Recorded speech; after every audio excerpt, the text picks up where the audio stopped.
So hello, if you just joined, welcome to today's webinar. My name's John Slow, I'm a director here at Delta EE, and I make it 2 minutes past 10 here in the UK, so I think we'll get going, so we can make sure we finish on time as well.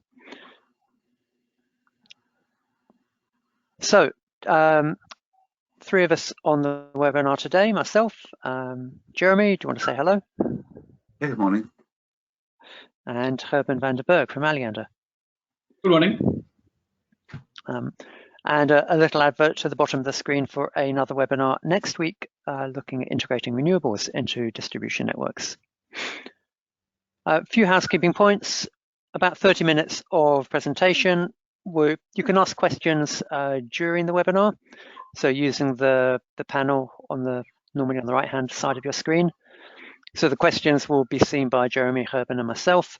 We might answer them as we go, we might save them to the end, and if we don't have time to get to them, then we'll answer them after the webinar, and you will get the slides at the end. So we've got a few polls for you, 3 polls during the webinar today, and the first poll is help us to understand you. So the golden rule of presenting is to understand your audience. And let's see how well you understand the term transactive energy. So you should be able to vote on the poll now. No one else on the webinar can see how you're voting, so feel free to vote as honestly as you like. We've got 70%, 75% of people have voted. Give it another few seconds now. Up to 90%. I'll close the poll in 3, 2, 1.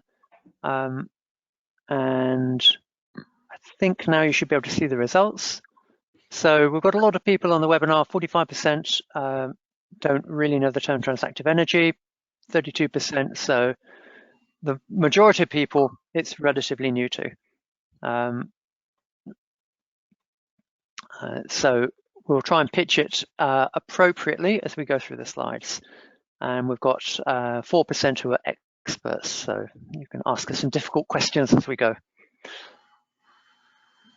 Okay, so maybe what we should start with is very, very quickly about Delta and Aleanda. So Delta, many of you will know, we carry out research on the energy transition, and we're pulling here on research from 2 of our services, as you can see on the screen. Aleanda, Gerben, I guess many people will know Aleanda, but in a sentence about Aleanda?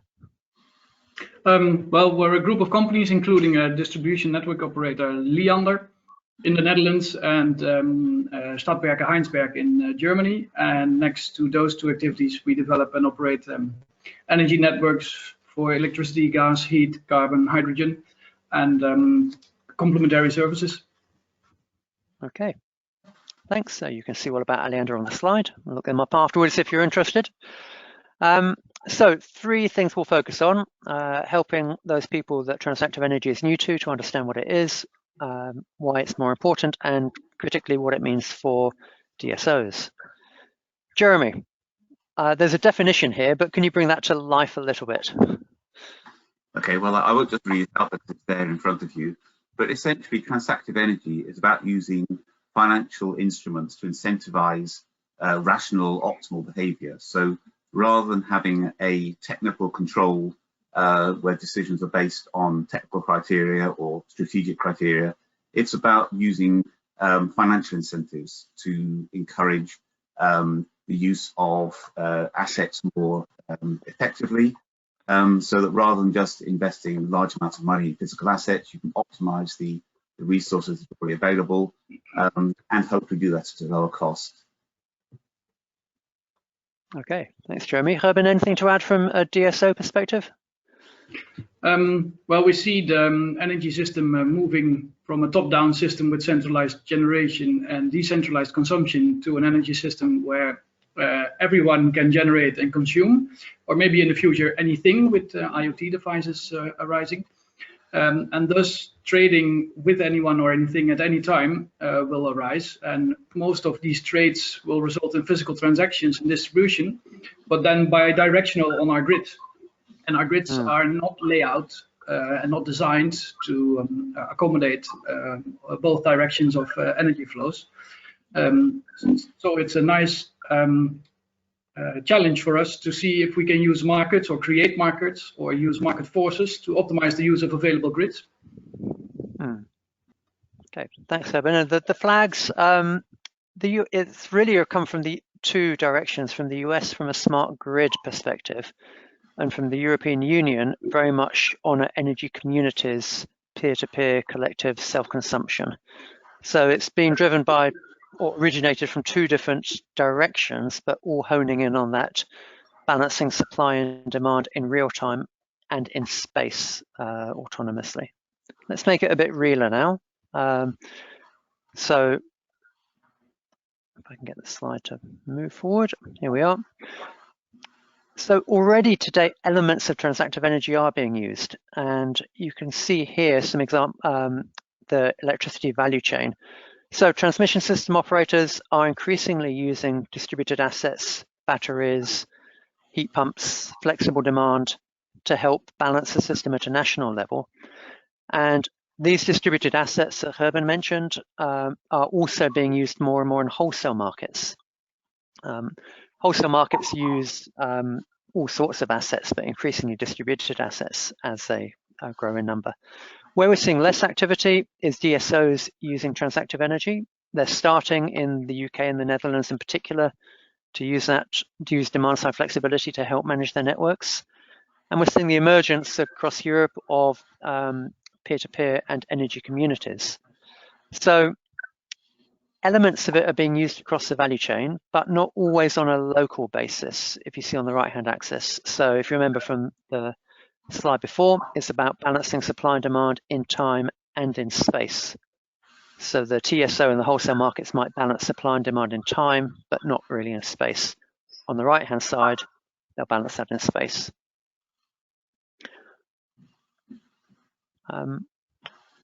Now let's have an actual example from Aleanda's network. Herben, will you give us a quick summary of how transactive energy is being used in Amsterdam? Yeah, well, we've been using the USEF framework for some years already to promote the use of flexibility and also to contract flexibility suppliers for our grid. But we also noticed that then as a grid operator, we will have to contract individually per case. And in the Port of Amsterdam, the public grid is used for all companies in the port area. And the grid is running out of available capacity. An expansion is foreseen, but of course takes some time. But the growth of local generation and local demand for electricity outpaces the grid expansion speed. And with more and more local energy produced, also the grid becomes more volatile. So we were looking in how can we organize this in a way where we can make best use of the existing grid. And we found that by local matching of supply and demand, a lot can be optimized, including local anticipation on peaks and drops in generation. But we also found the wind farm and the Amsterdam waste to energy plant nearby that were both willing to participate as well. And with the Port of Amsterdam, we founded the Sharing Energy Platform, SEP, which can match every 50 minutes the demand for energy with the forecasted generation locally between the companies in the port area. So they can optimize their produced energy and the energy consumed. And on underlying, we have an entrance platform, which we tell a bit more later on, that helps in facilitating and handling all the administrative and financial clearance of those trades. And by doing so, we found that we could make much more use of the grid that is available, and also have, for instance, companies make agreements amongst themselves by not charging all their electric delivery fans at the same time, but optimize it over time. So both in the, on a geographic confined space of a port area, we found that we can add transactive energy principles to make better use of the existing grid. Okay, and I think that's a nice example, Herben, of balancing it in time every 15 minutes and in space, balancing it locally. So effectively, you're getting a lot more capacity out of your grid than you could before, I guess. Yeah, in a way, it's a successful example and showcase of how to do the both peak filling and valley filling, peak shaving, and the electricity consumption patterns. Okay, thanks. So why is I hope that's given you a feel for transactive energy. Let's have a look at why it's becoming more important. Jeremy, how quickly is it rising up the agenda, and why is it rising up the agenda? I think that Herben touched on this earlier when he talked about the increasingly distributed nature of the energy system. And I think that effectively transactive energy is, it encapsulates the 4 Ds, the decentralization, decolonization, democratization, digitalization. So the first 3 of those are the drivers. It's about the need to manage a multitude of generation resources, which are not just the central plants at high voltage levels feeding down to the voltage levels to the consumers. It's about feeding generation in at every voltage level, even down as low as individual households with their solar photovoltaic systems. And then there's the impacts that has on the energy system in terms of the stability issues, for example, with intermittent renewable generation. And there's also the democratization, which is about encouraging consumers to participate in the energy transition, so they're not just passive recipients of what somebody else is doing, engaging in it. And I guess then the 4th D, the digitalization, is the enablers. And as you said earlier, we have seen transactive energy in some crude forms for many, many years.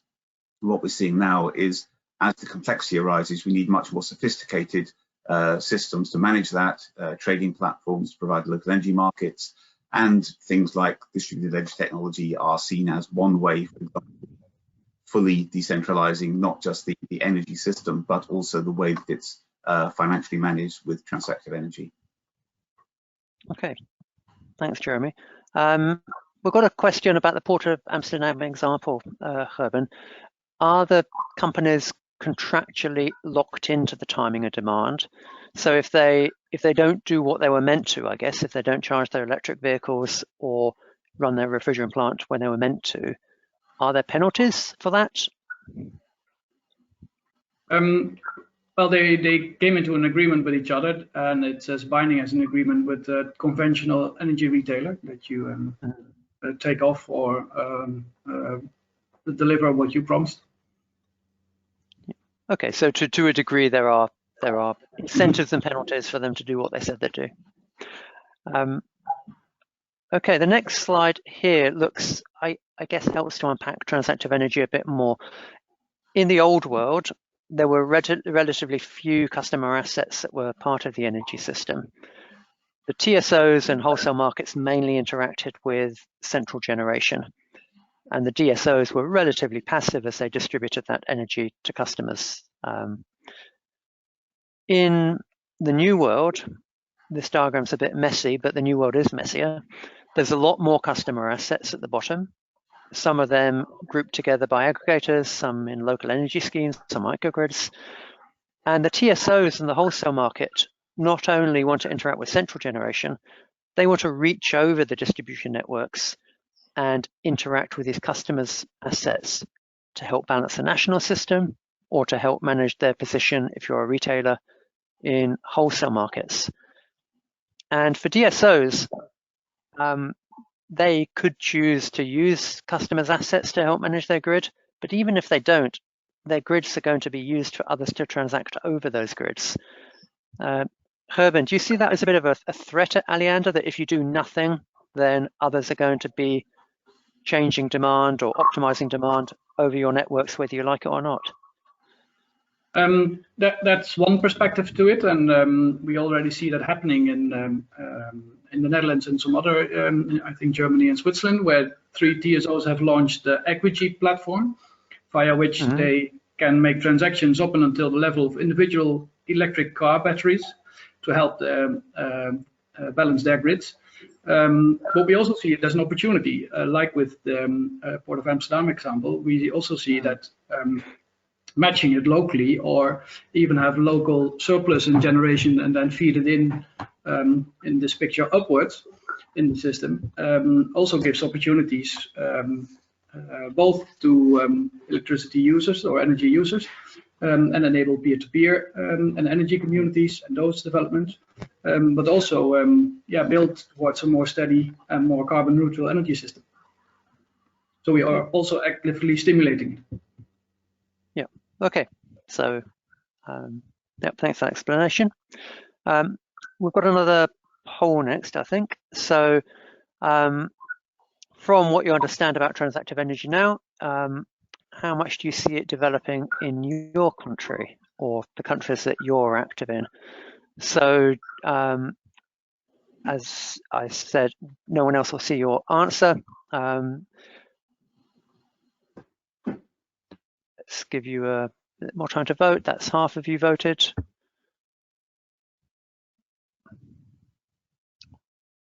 Another few 5 seconds. That's 2/3 of you voted. Okay.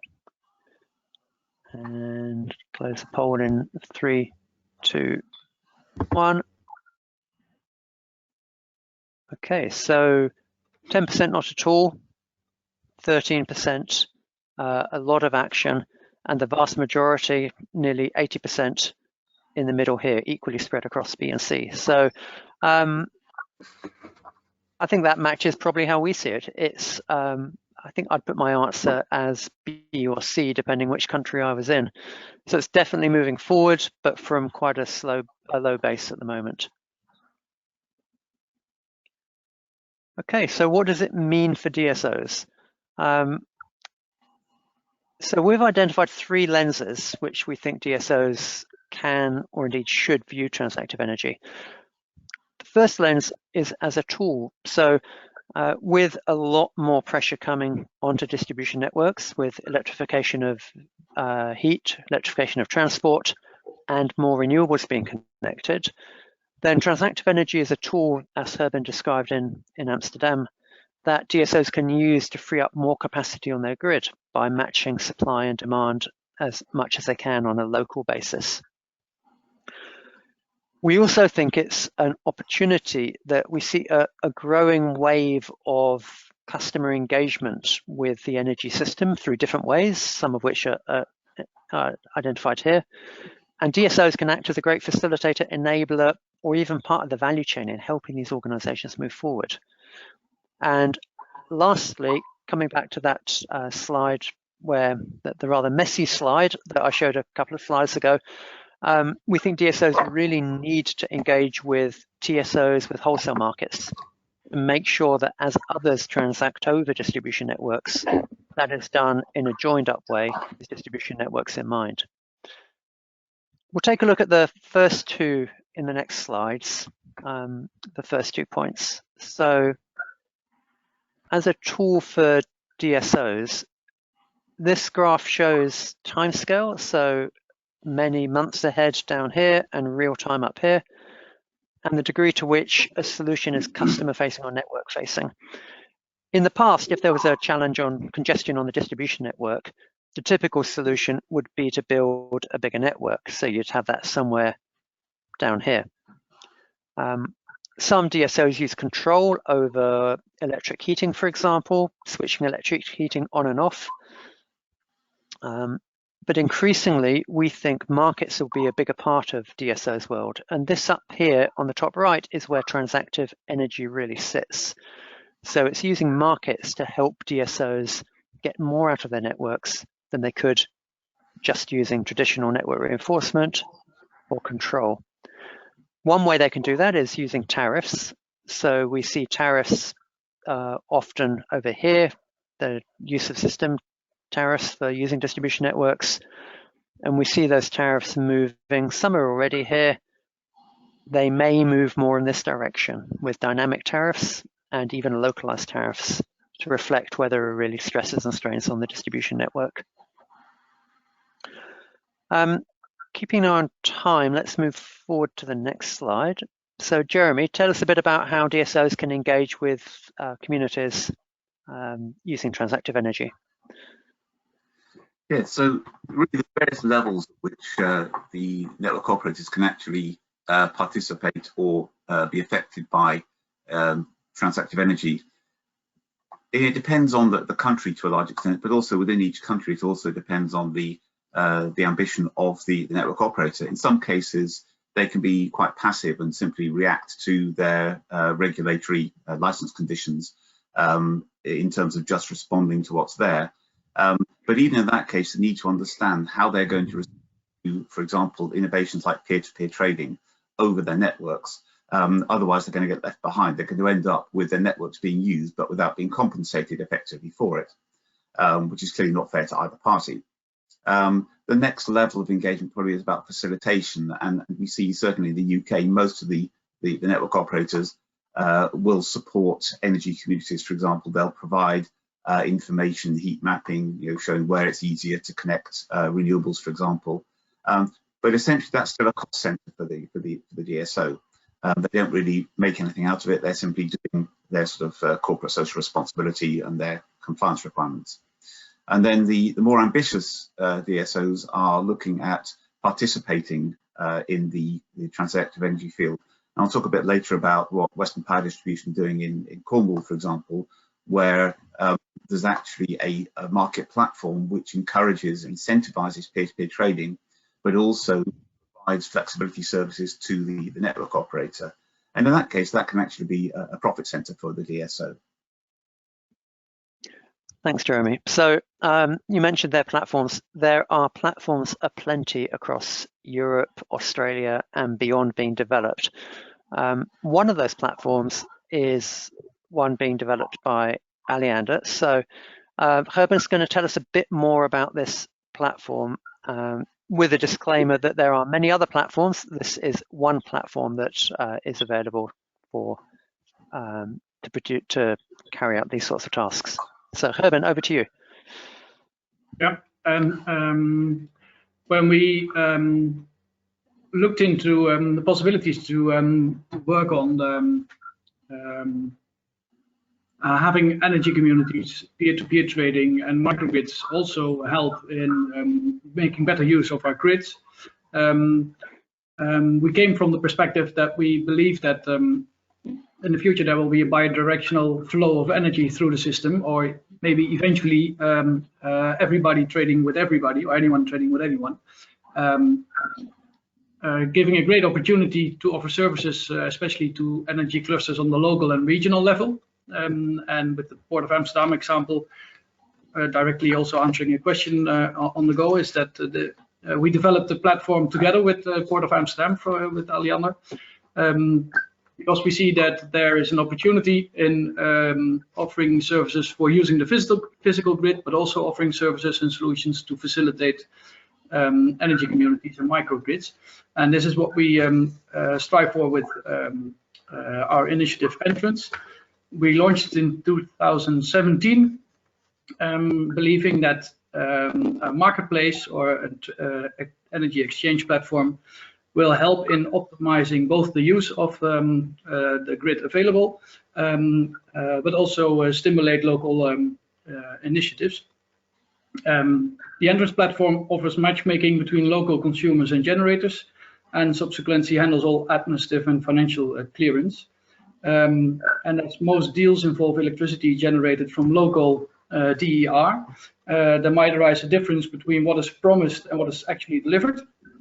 And to overcome those local deficits or surpluses, for that matter, Entrance also offers a direct link to a vast array of wholesale markets, like Apex Spot or ICE Index. And this way, the trade or the deal made locally can always be realized. And for Aleanda, this gives us insights into the origin and destination of traded power at any aggregation level and at any time. And in the future, we are looking into ways to add to this also the possibilities to either stimulate or maybe discourage certain localities or timings of trades. But this is for us for the future. Okay. And maybe on the next slide. a little bit more about how the Android platform then works. Okay. And we're using it in the Netherlands by several different players, including energy companies that promote regionally generated electricity, multi-site industrial companies, and initiatives like at the port of Amsterdam.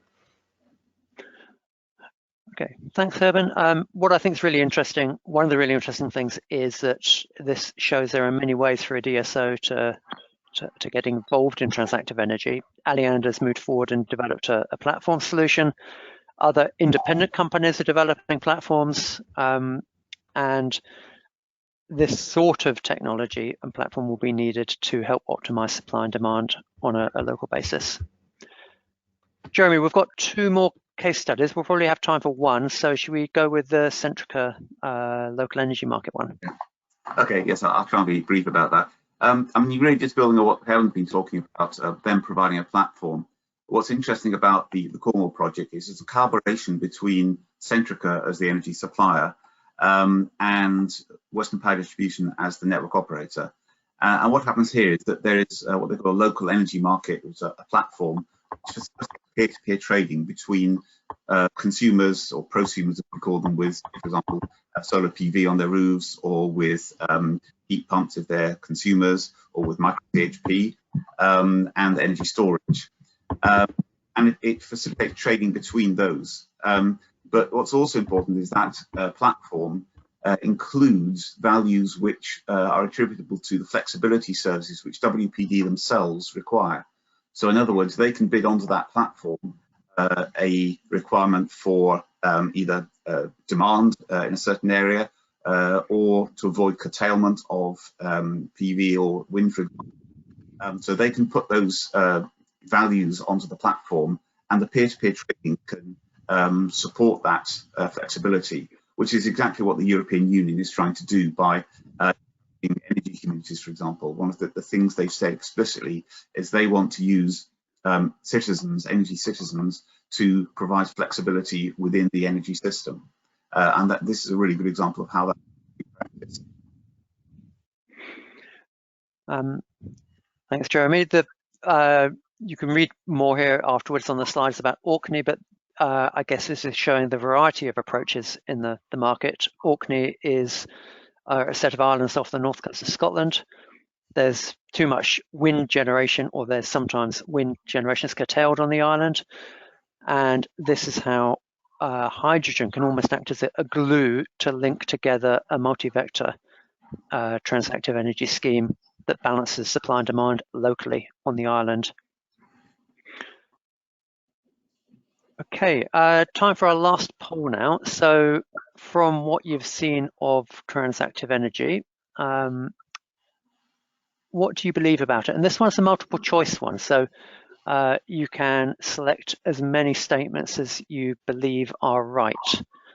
So we'll give you a bit more time because there's a bit more to think about here and what you believe in. So you can pick as many answers as you agree with.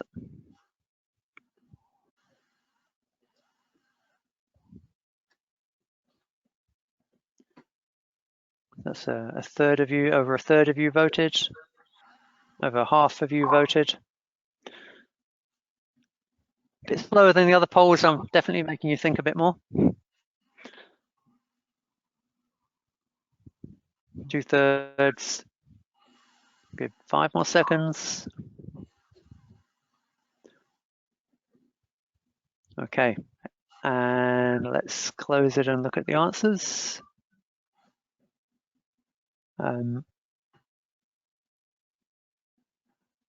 So that should be up on your screen now. 77% think it's an essential part of the future energy system. I think that's really, well, I personally believe that as well. So I'm encouraged by that response. 5% think it's a gimmick with little value. So I think most people listening believe it will develop, but there are some hard things to get right in D and E, because around half of you have clicked D and E as well. Let's take one question now. So we've got a question about, there's lots of initiatives by different DSOs in the UK, in Australia, in Netherlands, in other places. Lots of different ways people are going about this, as we've seen on those case studies. Is there a need for standardization? Jeremy, do you want to have a go at that one? Are we in experiment phase at the moment where everyone's going to try lots of different things? How quickly will we get standardization? Should we have standardization? I'm not sure to what extent standardization is sort of one of the key issues here. So there are lots of different solutions for different applications. One of the things, in fact, I can link it to one of the other questions that's been asked here about blockchain, about whether that's actually being used anywhere. And one of the things that aims to do is to provide a means of intermediating between all these different values, so that it becomes a kind of a transactive energy standard within itself. So it can manage the peer-to-peer trading and all the other, as it's quite fragmented components. So it's a long way to go, and I think that there are so many pilot schemes at the moment that they are essential to kind of bring out the issues that we need to address. And I think that the standardization will be an issue at later stages, but there are so many things to do first in terms of understanding how we treat the different parties fairly. So how, for example, energy communities can transact energy over the network without having use of system charges unfairly imposed on them, but also how network operators can be fairly recompensed for the use of their systems. And that's not going to be a standard solution. That's going to be something which depends on particular market, particular networks, and the local conditions. Okay, thanks, Jeremy. And thanks for the questions. Okay, so if you're interested to hear more, if you're interested in or like what we've been hearing today, Jeremy, Herman, and myself actually produced a podcast. So we produce a podcast every week at Delta, talking new energy. And there's a recent episode on transactive energy with the three of us, as well as lots more. Probably won't go through this slide, but a bit more about Aleanda if you want to know more about Aleanda. And we're cooperating with Aleanda for a new Delta service. At the beginning, you saw the list of the 14 or so services we have. We've now have a new service focused on distribution networks. So if you're interested to learn more about that, you can visit our website, ask Arthur or Martijn, detail below for more about that. And the service has the usual mix of research that Delta provides, but all now on this service focused on distribution networks and their role in the energy transition. Let's take a couple more questions because we've got a bit more time. So we've got a question here about a couple of questions about the difference between demand side flexibility and transactive energy. Jeremy or Herman, you'd like to have a go at that? Or? Well, there's actually a couple of questions where they ask about flexibility and also about demand response. And Herman might have a different view on this, but to me, transactive energy is a kind of overarching term which encompasses all these issues. It includes peer-to-peer trading, it includes collective self-consumption, it includes flexibility services. All these things are components of it. So transactive energy is the overall concept about linking financial incentives to physical implementation. But maybe Gemma would like to comment on that as well. Yeah, to a certain extent, I fully agree, and that of course it's a matter of what the definition you give to either of them. But we see it as a range of measures that you can take, and like the graph that was shown, where we say we have traditional control-based measures like curtailment or transportation limitations. We also see that those will not be sufficient to keep the grids optimally in use. And so demand side flexibility is one aspect to keep the balance in the grid and the use of the grid maximized. But it could also be by tariffs, which is more conventional. But eventually we are looking into a way where the use of the grid is somehow implicitly taken into account when the transaction is made. An example, very understandable maybe, is that as a homeowner, you can have your own solar panels, you can use it yourself. You can also sell it to your neighbors, but you can also sell it to a relative across the country, or maybe to a different European country in the near future. That, of course, puts different strains on the grid. And the question is, how can we incentivize certain ways of use at different times? And there's another question about how transactive energy provides a signal for network reinforcement. I guess on its own, transactive energy doesn't do that, but there's still a need for the DSO to provide that signal.